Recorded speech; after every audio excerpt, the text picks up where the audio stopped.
ഒരിക്കലും നടക്കില്ലെന്ന് കരുതിയ നമ്മുടെ കാര്യങ്ങളൊക്കെ നടന്നു കിട്ടാൻ വളരെ പെട്ടെന്ന് സഹായകമാകുന്ന സവിശേഷമേറിയ ഒരു അമലുണ്ട്. ചില മഹാന്മാരൊക്കെ ഈ അമലിനെക്കുറിച്ച് പറയുന്നത് തന്നെ, ഒരു ദിവസം നമുക്ക് എന്തെങ്കിലും ഒരു കാര്യം നേടിയെടുക്കാനുണ്ടെങ്കിൽ ഈ സമയത്ത് ഈ പറയുന്ന രൂപത്തിൽ ചെയ്താൽ ആ കാര്യങ്ങൾ നമുക്ക് നേടിയെടുക്കാൻ പറ്റും എന്നുള്ളതാണ്.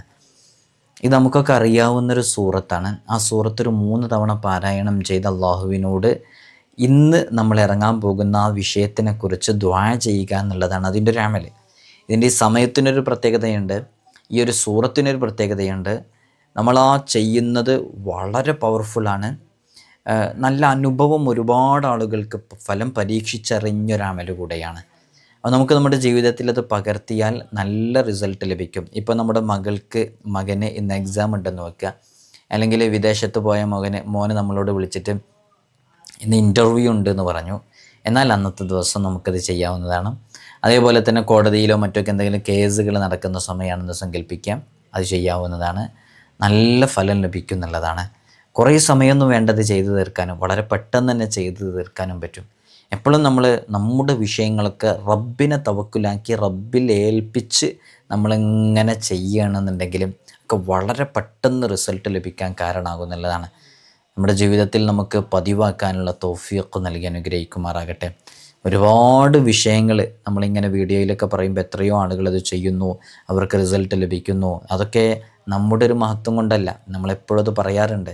നമ്മൾ ഈ പറയുന്നതും ചെയ്യുന്നതൊക്കെ ചെയ്യുമ്പോൾ അള്ളാഹുവിൻ്റെ ഒരു പ്രത്യേകമായ നോട്ടം നമ്മിലേക്ക് ഉണ്ടാകുന്നു എന്നുള്ളതാണ് അതിൻ്റെയൊക്കെ ഒരു കാരണം. അപ്പോൾ ആ ഒരു നോട്ടം ഉണ്ടാകാനൊക്കെ കാരണമാകുന്ന ഒരു അമലാണ്. പ്രത്യേകിച്ച് ഈ സമയം എന്ന് പറഞ്ഞാൽ അത്രയും പവിത്രമേറിയ സമയമാണ്. ഇൻഷാ അല്ലാഹ് വിഷയത്തിലേക്ക് പ്രവേശിക്കുന്നതിൻ്റെ മുമ്പ് എല്ലാ ദിവസവും നമ്മൾ സൂചിപ്പിക്കാറുള്ളത് പോലെ തന്നെ നേരിട്ട് കാണാനുള്ള ഡേറ്റ് ചൊവ്വാഴ്ചകളിൽ മാത്രമാണ്. ചൊവ്വാഴ്ച നേരിട്ട് വരാൻ ബുക്ക് ചെയ്യാൻ വിളിക്കേണ്ടത് ഞായറാഴ്ച 10 മണിക്കാണ്. വിളിച്ച് ബുക്ക് ചെയ്തതിൻ്റെ ശേഷം മാത്രമേ വരാവൂ എന്ന് ഓർമ്മപ്പെടുത്തുകയാണ്. പലരും വിളിക്കാതെയും ബുക്ക് ചെയ്യാതെയൊക്കെ വരുന്നുണ്ട്. അതുകൊണ്ടാണ് നമുക്കിത് ഇടയ്ക്കിടയ്ക്ക് സൂചിപ്പിക്കേണ്ടി വരുന്നത്. നമ്മളിതിൻ്റെ അപ്ഡേഷനും കാര്യങ്ങളൊക്കെ ഇൻസ്റ്റയിലും വാട്സപ്പിലൊക്കെ അപ്ഡേറ്റ് ചെയ്യാറുണ്ട്. ലിങ്ക് ഡിസ്ക്രിപ്ഷനിൽ കൊടുത്തിട്ടുണ്ട്, അവിടെ നോക്കിയാൽ അതിൻ്റെ എല്ലാ അപ്ഡേഷനും നിങ്ങൾക്ക് കിട്ടും. അതേപോലെ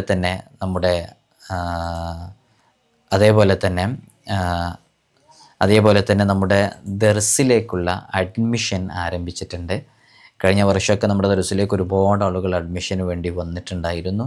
ഇൻഷാ അല്ലാഹ് ഈ വർഷവും നിങ്ങൾക്ക് നമ്മുടെ ദർസിലേക്ക്, ഇപ്പോൾ കുട്ടികളുടെ എക്സാമൊക്കെ അവസാനിക്കാനായി, ആ സമയത്ത് തികഞ്ഞ ചിട്ടയോടുകൂടെ ആത്മീയ അന്തരീക്ഷത്തിൽ സ്കൂൾ വിദ്യാഭ്യാസവും മദ്രസ വിദ്യാഭ്യാസവും മതപരമായ വിദ്യാഭ്യാസവും ബൗദ്ധികമായ വിദ്യാഭ്യാസവും ഒരുമിച്ച് നേടാൻ ആഗ്രഹിക്കുന്ന മക്കളുണ്ടെങ്കിൽ 7ാം ക്ലാസ് മുതൽ ഇൻഷാ അല്ലാഹ് നമ്മൾ അഡ്മിഷൻ എടുക്കുന്നുണ്ട്. നിങ്ങൾക്ക് നമ്മളെ കോൺടാക്റ്റ് ചെയ്യാവുന്നതാണ്.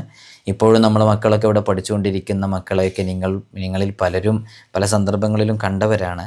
ഇൻഷാ അല്ലാഹ് അവരൊക്കെ നമ്മൾ കൃത്യമായിട്ട് അവരുടെ അഭിരുചി അനുസരിച്ച് പഠിപ്പിക്കുകയും ചെയ്യുന്നുണ്ട്. ഇൻഷാ അല്ലാഹ് അവരുടെ എല്ലാ ഉത്തരവാദിത്വങ്ങളും നമ്മൾ ഏറ്റെടുത്ത് ആ കുട്ടിക്ക് കഴിവുണ്ടോ തീർച്ചയായും അവൻ ഏത് മേഖലയിലാണോ കഴിവ് അവനെ എത്തിക്കാനുള്ള എല്ലാ ശ്രമങ്ങളും നമ്മൾ നടത്തിയിരിക്കും. അതിനുള്ള എല്ലാ അവസരങ്ങളും നമ്മൾ കൊടുത്തിരിക്കും. വിവിധങ്ങളായ ഭാഷകളിൽ, അറബിക്, ഇംഗ്ലീഷ്, ഉറുദു ഭാഷകളിലൊക്കെ കഴിവുണ്ടാക്കിയെടുക്കാനും അവർക്ക് അനുയോജ്യമായ രൂപത്തിലുള്ള എല്ലാ സാഹചര്യങ്ങളും നമ്മൾ സൃഷ്ടിച്ചു കൊടുക്കും. നാളെയൊക്കെ നമ്മൾ പ്രതീക്ഷിക്കുന്ന അതാണല്ലോ, പുതിയ കാലത്ത് നമ്മുടെ മക്കൾ വളർന്നു വരുന്നൊരു സാഹചര്യം നമുക്കറിയാവുന്നതാണ്. ലഹരിക്കൊക്കെ അടിമപ്പെട്ട് മാതാപിതാക്കൾ അനുസരിക്കാതെ ജീവിക്കുന്ന മക്കൾ അല്ലേ. നമുക്ക് നമ്മുടെ മക്കൾ നമ്മൾ മരണപ്പെട്ട് കഴിഞ്ഞാലും ഖബറിൽ നമുക്ക് തുണയാകുന്ന മക്കളായിരിക്കണം. ആ തുണയാകുന്ന എന്ന് പറഞ്ഞാൽ നമ്മൾ ഖബറും പുറത്ത് വന്നൊരു ഫാത്തിയെങ്കിലും ഓതാൻ തോന്നുന്ന മക്കളായിരിക്കണം. ഇപ്പോൾ വളർന്നു വരുന്ന പുതിയ തലമുറയിലെ മക്കളെ കാണുമ്പോൾ നമുക്ക് പ്രയാസമില്ലേ? അവരുടെ അടുത്ത് അങ്ങനെ കിട്ടുന്നുള്ള പ്രതീക്ഷ ഉണ്ടോ? നമുക്ക് നല്ല പ്രതീക്ഷയോടുകൂടി നിൽക്കാം. പക്ഷെ അങ്ങനെയൊക്കെ ആവണമെന്നുണ്ടെങ്കിൽ അവരെ ദീനീ ചിട്ടയിൽ തുടക്കം മുതലേ പഠിപ്പിക്കണം എന്നുള്ളതാണ്. അപ്പോൾ നമുക്ക് നല്ല കൺകുളിർമയായ മക്കളാവും, നിങ്ങൾ ആദരിക്കുന്ന മക്കളാവും. ഇൻഷാ അല്ലാഹ് താല്പര്യം ഉണ്ടെങ്കിൽ ഈ നമ്പറിൽ വാട്സപ്പിൽ മാത്രം കോൺടാക്റ്റ് ചെയ്യുക. അഡ്മിഷന് വേണ്ടി കോൺടാക്റ്റ് ചെയ്താണെന്ന് അറിയിച്ചാൽ മതി. ഇൻഷാ അല്ലാഹ് നമ്മളതിൻ്റെ കാര്യങ്ങളൊക്കെ അറിയിച്ചു തരാം. ചെറിയ കുട്ടികളെ എടുക്കൂല, അതാദ്യം അറിയിക്കുകയാണ്. കുറേ ആളുകൾ നമ്മൾ നേരത്തെയൊക്കെ ഈ വിഷയം പറഞ്ഞപ്പോൾ കുറേ ആളുകൾ അങ്ങനെ കോൺടാക്റ്റ് ചെയ്തിരുന്നു. അള്ളാഹു നമുക്ക് നല്ല റാഹത്തും സന്തോഷമൊക്കെ നമ്മുടെ ജീവിതത്തിൽ നൽകട്ടെ. ഇൻഷാ അല്ലാഹ് നമ്മളിന്ന് പറയുന്ന സമയം എന്ന് പറയുന്നത് തഹജ്ജുദിൻ്റെ സമയമാണ്. അപ്പോൾ തഹജ്ജുദിൻ്റെ സമയത്താണ് നമ്മൾ എഴുന്നേൽക്കേണ്ടത്. അതൊരുപാട് ആളുകൾ എഴുന്നേൽക്കുന്നുണ്ട്. തഹജ്ജുദ് കുറച്ചൊക്കെ ഒരു 5:15 5:20 ബാങ്കാണെങ്കിൽ പറയണ്ട, നല്ല റാഹത്താണ്. തഹജ്ജുദ് നല്ല സമയം ഉണ്ടാകും.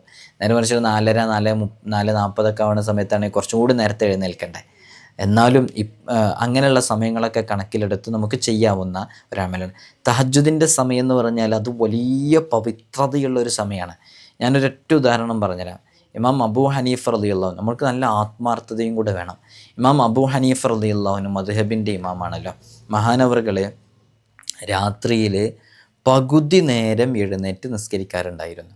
അപ്പോൾ രാത്രി പകുതി ഉറങ്ങി പകുതി മുഴുവൻ നിസ്കാരത്തിന് വേണ്ടി സമയം ചെലവഴിക്കുന്ന ആളായിരുന്നു. അത് നോക്കൂ, അബൂ ഹനീഫ ഇമാമൊക്കെ ആരാണെന്ന് മനസ്സിലാക്കണം. രാത്രി പകുതിയോളം നിന്ന് നിസ്കരിക്കുന്ന ആളാണെന്ന് പറയുമ്പോൾ എത്ര വലിയ സ്ഥാനത്തുള്ളവരാണ്.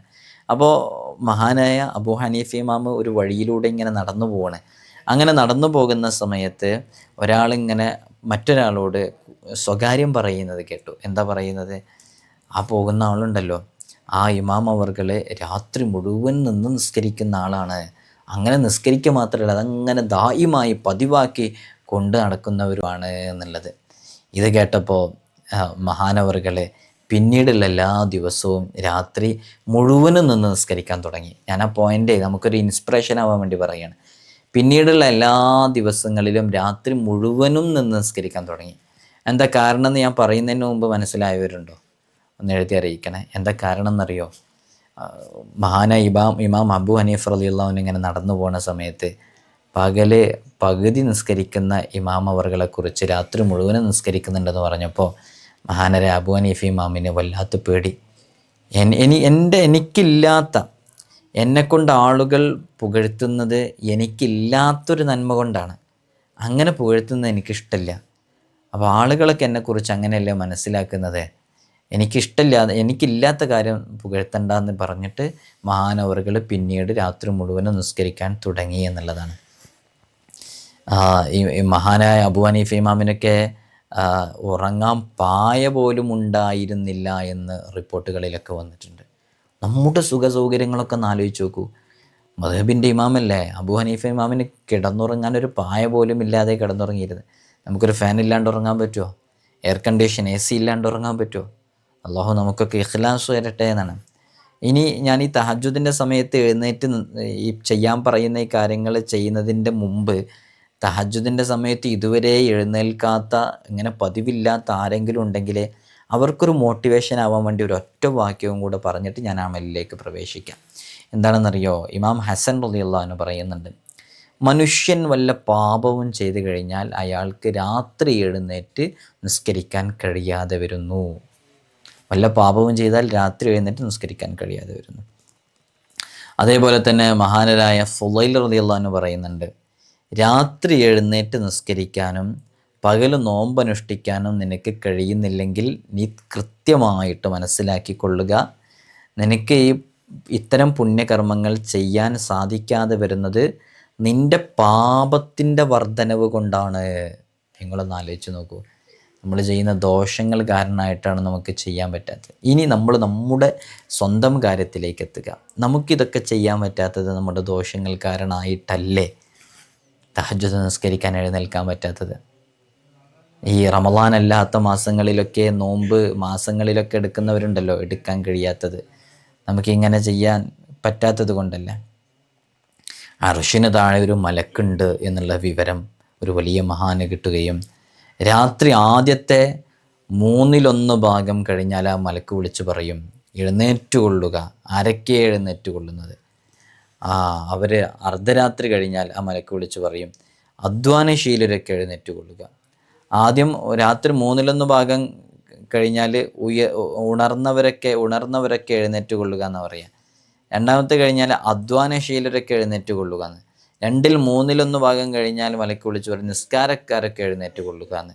സുബഹി ആയാൽ മലക്ക് വിളിച്ചു പറയും, മതി മറന്നവരൊക്കെ എഴുന്നേറ്റുകൊള്ളുക എന്ന്. അപ്പോൾ രാത്രി നിസ്കരിക്കുന്നതിന് വലിയ പ്രാധാന്യമുണ്ട്.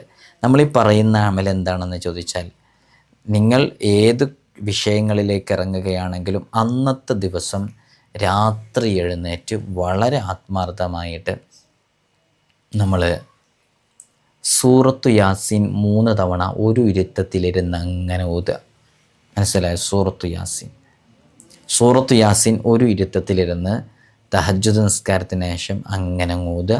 അത് അസ്ഹാബുൽ ബദറിൻ്റെ പേരിൽ ഹബീബ സല്ലല്ലാഹു അലൈഹി വസല്ലം തങ്ങൾ ഉൾപ്പെടെയുള്ള അസ്ഹാബുൽ ബദറിൻ്റെ പേരിൽ ഹദിയ ചെയ്യുക. സുബഹി വാങ്ക് കൊടുക്കുന്നതിൻ്റെ മുമ്പായിട്ട് വളരെ ആത്മാർത്ഥമായിട്ട് നമ്മൾ അള്ളാഹുവിനോട് അന്നത്തെ ആ വിഷയം, ഇന്ന് എൻ്റെ മോനിക്ക് ഇൻ്റർവ്യൂ ഉണ്ട്, ഇന്ന് കോടതിയിൽ ജാമ്യവുമായി ബന്ധപ്പെട്ട വിഷയം നടക്കുന്നുണ്ട്, ഇന്ന് ഇന്നാലിന്ന വിഷയം നടക്കുന്നുണ്ട്, അതിലൊരു വിജയം കിട്ടണം, അതിലെ റാഹത്ത് കിട്ടണം എന്ന് പറയുക. എന്നിട്ട് സുബഹിൻ്റെ സുന്നത്ത് നിസ്കരിക്കുക. വാങ്ക് കൊടുക്കുമല്ലോ, സുന്നത്ത് നിസ്കരിച്ച് സുന്നത്ത് നിസ്കാരത്തിൻ്റെയും ഫർള് നിസ്കാരത്തിൻ്റെ ഇടയിൽ സൂറത്തുൽ ഫത്ഹ് കൂടെ പാരായണം ചെയ്യുക.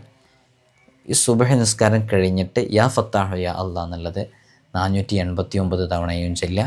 നിങ്ങൾ ഇങ്ങനെ ചെയ്യുന്ന ഏതു കാര്യവും ഇൻഷാ അല്ലാഹ് ബിഇദ്നില്ല അത് നടന്ന് കിട്ടുമെന്നുള്ളതാണ്. കാരണം ഇത് അത്രമേൽ പവിത്രമേറിയ ഒരു സമയമാണ്, അത്രമേൽ പവിത്രമേറിയ സൂറത്താണ്. അതെന്തിനു വേണ്ടി ഓതി അത് കിട്ടും എന്നുള്ളതാണ്. സൂറത്തുൽ ഫത്ഹ് വിജയത്തിൻ്റെ സൂറത്താണ്.